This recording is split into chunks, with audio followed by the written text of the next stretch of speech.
यीशु मसीह के नाम में आपका भक्ति वचन के इस संस्करण में स्वागत है। इस सप्ताह हम रोमियो के तीसरे अध्याय को देखेंगे। पिछले 2 सप्ताह हम पाप की सच्चाई को देख रहे थे और इस अध्याय के बीच तक पौलुस इस विषय के बारे में बात करता है और उसके बाद एक ताजगी भरा यू टर्न आता है। यह कि हमारे पापों के उत्तर में परमेश्वर की एक योजना है। तीसरे अध्याय के शुरू में पौलुस पाप की सच्चाई को लेकर कुछ अंतिम तर्क देता है। पौलुस ने अभी तक बात की थी कि कोई किसी पर पापी होने का दोष नहीं लगा सकता क्योंकि पापी तो हम सभी हैं। उसने पहले यह बता दिया है कि हम में किसी के पास भी कोई बहाना नहीं है क्योंकि परमेश्वर ने अपने होने का प्रमाण सृष्टि में दे दिया है और उसने साफ साफ यह कह भी दिखा भी दिया है कि सबने पाप किया है। उन्होंने भी जो दूसरों से अधिक बेहतर दिखते हैं या लगते हैं, नैतिक लगते हैं, सबने। और अब कुछ अंतिम तर्क जो पौलुस यहां देता है, दरअसल पौलुस उन तर्कों का जवाब दे रहा है जो लोग पाप के पक्ष में देते हैं। मैं आपके लिए रोमियो 3 के 1 से 8 आयतों को पढ़कर सुनाता हूं। अतः यहूदी की क्या बढ़ाई या खतने का क्या लाभ? हर प्रकार से बहुत कुछ। पहले तो यह है कि परमेश्वर के वचन उनको सौंपे गए। यदि कुछ विश्वासघाती निकले भी तो क्या हुआ? क्या उनके विश्वासघाती होने से परमेश्वर की सच्चाई व्यर्थ ठहरेगी? कदापि नहीं, वरन परमेश्वर सच्चा और हर एक मनुष्य झूठा ठहरे, जैसा लिखा है, जिससे तू अपनी बातों में धर्मी ठहरे और न्याय करते समय तू जय पाए। इसलिए यदि हमारा अधर्म परमेश्वर की धार्मिकता ठहरा देता है तो हम क्या कहें? क्या यह है कि परमेश्वर जो क्रोध करता है अन्यायी है? यह तो मैं मनुष्य की रीति पर कहता हूं। कदापि नहीं, नहीं तो परमेश्वर कैसे जगत का न्याय करेगा? यदि मेरे झूठ के कारण परमेश्वर की सच्चाई उसकी महिमा के लिए अधिक करके प्रकट हुई तो फिर क्यों पापी के समान मैं दंड के योग्य ठहराया जाता हूं? हम क्यों बुराई ना करें कि भलाई निकले, जैसा हम पर यही दोष लगाया भी जाता है। और कुछ कहते हैं कि इनका यही कहना है, परंतु ऐसों का दोषी ठहराना ठीक है। यहां पौलुस 3 तर्कों का सामना कर रहा है जो उन दिनों लोग अक्सर दिया करते थे। सबसे पहले और पहली दूसरी आयत में हम देखते हैं, पौलुस पूछता है कि यहूदी की क्या बढ़ाई या फिर क्या फायदा? पौलुस ने पिछले ही अध्याय में कहा था कि यहूदियों में या फिर अन्य जातियों में कोई अंतर नहीं है और दोनों को ही यीशु मसीह की जरूरत है। तो पौलुस पूछ रहा है, अगर कोई यहूदी है तो फिर उसे उससे क्या फायदा?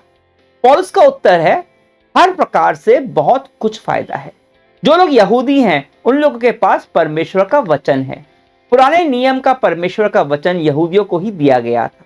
उनके पास परमेश्वर की आज्ञा और प्रतिज्ञा थी और यह एक बहुत बड़ा फायदा है। उन्हें यह पता था कि परमेश्वर कौन है और वह कैसे हमारे जीवन में कार्य करना चाहता है। दरअसल हम रोमियो की इस किताब में देखेंगे कि पौलुस यहूदियों का बहुत आदर करता है और बार बार यहूदियों के लिए यीशु मसीह में परमेश्वर की योजना के बारे में बात भी करता है। तो यह कहना कि क्योंकि यहूदी परमेश्वर की योजना से बाहर हो गए हैं, यह संपूर्ण गलत है, सब पूरी तरह से गलत है। पौलुस पूछता है कि क्योंकि कुछ यहूदियों ने परमेश्वर पर विश्वास नहीं किया तो क्या उनके विश्वासघातीपन के कारण जो परमेश्वर की सच्चाई है, जो वचन है, जो प्रतिज्ञा परमेश्वर ने उनको दिया है, क्या वह व्यर्थ ठहरेगा? पौलुस कहता है, बिल्कुल भी नहीं, कदापि नहीं। परमेश्वर की विश्वास योग्यता हमारे विश्वास योग्यता या विश्वासहीनता पर निर्भर नहीं करती। परमेश्वर सच्चा है। पौलुस कहता है कि अगर कोई झूठा है भी तो हम लोग हैं, तब भी परमेश्वर सच्चा ही ठहरेगा। सच्चाई की, सत्य की शुरुआत ही परमेश्वर से होती है। सत्य, सच्चाई, विश्वास योग्यता ये परमेश्वर के गुण हैं। हमारी विश्वासहीनता परमेश्वर के बारे में कुछ प्रमाणित नहीं करते। वह केवल यह प्रमाणित करती है कि हम विश्वास योग्य नहीं हैं। अब एक और तर्क जिसका पौलुस जवाब दे रहा है वह बड़ा बेतुका सा है, पर मैंने भी कुछ लोगों को इस तरह के तर्क देते हुए सुना है। यह कि अगर मेरी अधार्मिकता परमेश्वर की धार्मिकता सिद्ध करती है तो फिर मेरी अधार्मिकता के लिए मुझे कैसे दोषी ठहराया जा सकता है? दरअसल मेरा पाप और अधार्मिकता तो अच्छी बात हुई ना, क्योंकि मेरी अधार्मिकता की पृष्ठभूमि में परमेश्वर की धार्मिकता दिखाई पड़ती है और अधिक बेहतर समझ में आती है। और यह तर्क बहुत ही बेतुका सा और हास्यप्रद है। यह कुछ ऐसा है जैसे घर का एक सदस्य बोलता है, मेरा जो कमरा गंदा और बिखरा पड़ा हुआ है ना, ये तो अच्छा है। एक बच्चा बोलता है, मान लीजिए उसकी माँ बोलती है, बेटा कमरा साफ कर लो, वो बोलता है, अच्छा है ना मेरा कमरा गंदा और बिखरा पड़ा है, क्योंकि मेरे कमरे की गंदगी देखकर बाकी घर के साफ होने की और व्यवस्थित होने का एहसास होता है। या फिर दफ्तर में एक कामचोर आलसी बोले कि मेरी कामचोरी तो अच्छी है, मैं कामचोर हूं तो अच्छी बात है, क्योंकि मेरी कामचोरी के वजह से तो समझ में आता है कि बाकी लोग कितना काम करते, कितनी मेहनत करते हैं। कितना बेकार तर्क है ना।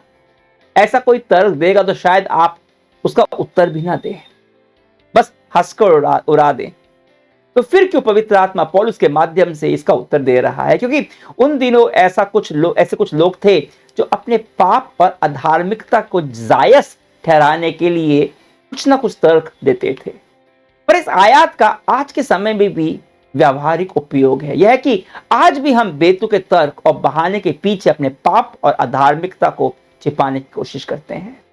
अपने पाप का स्पष्टीकरण देने के लिए, उसे सही बताने के लिए बहाने ढूंढते हैं, फिर चाहे वे बहाने कितने ही मूर्खतापूर्ण क्यों ना हो।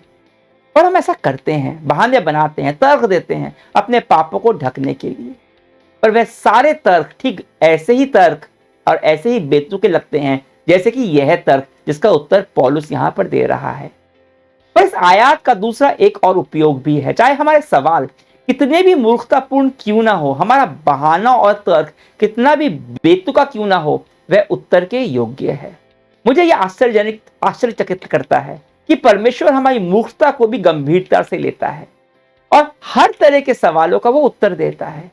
तो अगर आपके पास कोई बेतुका सवाल भी है ना, परमेश्वर से पूछिए, कोई बात नहीं। वह हर तरह के सवालों का उत्तर देता है, क्योंकि वह आपकी परवाह करता है, आपसे प्रेम करता है। और 8वीं आयत में पौलुस उस आलोचना का सवाल देता है जो लोग उसकी किया करते थे। पौलुस की बहुत आलोचना होती थी उनके हिसाब से, क्योंकि पौलुस परमेश्वर के अनुग्रह के बारे में सिखाता था, अनुग्रह का प्रचार करता था, तो कुछ लोग उसे पाप करते रहने के लाइसेंस मान लेते थे। क्यों ना हम पाप करें ताकि परमेश्वर की भलाई और अधिक उजागर हो, उसका अनुग्रह उजागर हो। यह तर्क भी पहले के तर्क के जैसा ही है, मेरे कुछ बहाना चाहिए पाप करने के। पौलुस का उत्तर यहां भी है, बिल्कुल भी नहीं। यह कभी भी सच नहीं हो सकता, क्योंकि परमेश्वर हमेशा सही न्याय करने वाला है। और उसके बाद अभियोग पक्ष की तरफ से पौलुस अपना अंतिम तर्क देता है 9 से 20 आयत। सुनिए बाइबल क्या कहती है। तो फिर क्या हुआ? क्या हम उनसे अच्छे हैं? कभी नहीं, क्योंकि हम यहूदी और यूनानियों दोनों पर यह दोष लगा चुके हैं कि वे सबके सब पाप के वश में हैं। जैसा लिखा है, कोई धर्मी नहीं है, एक भी नहीं, कोई समझदार नहीं, कोई परमेश्वर खोजने वाला नहीं। सब भटक गए हैं, सबके सब निकम्मे बन गए हैं, कोई भलाई करने वाला नहीं, एक भी नहीं।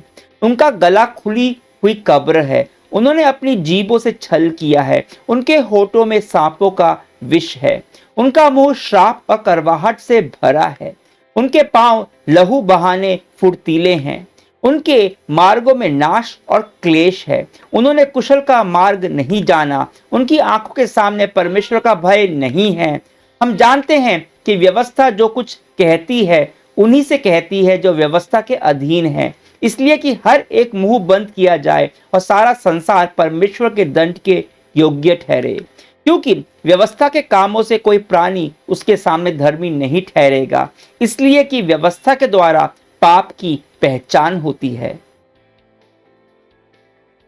मैं हमारे पापों के लिए इससे अधिक कठोर अभियोग की कल्पना कर ही नहीं सकता।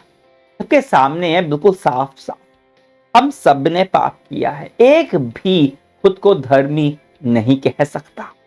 और आप इन आयतों पर ध्यान दीजिए, वे हमें याद दिलाते हैं कि पाप में हमारा पूरा अस्तित्व शामिल है। हमारा दिमाग, 11 आयत कहती है, कोई भी समझदार नहीं है।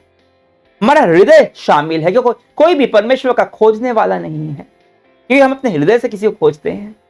हम परमेश्वर को इसलिए नहीं खोजते क्योंकि हमें अपने मन की करनी है, हमें मन की करनी है, हम भला नहीं करना चाहते, निकम्मे बन गए हैं और हमारी इच्छाएं शामिल हैं। कोई भला नहीं कर सकता, पर बुरा करने की, छलने की, श्राप देने की हम इच्छा करते हैं।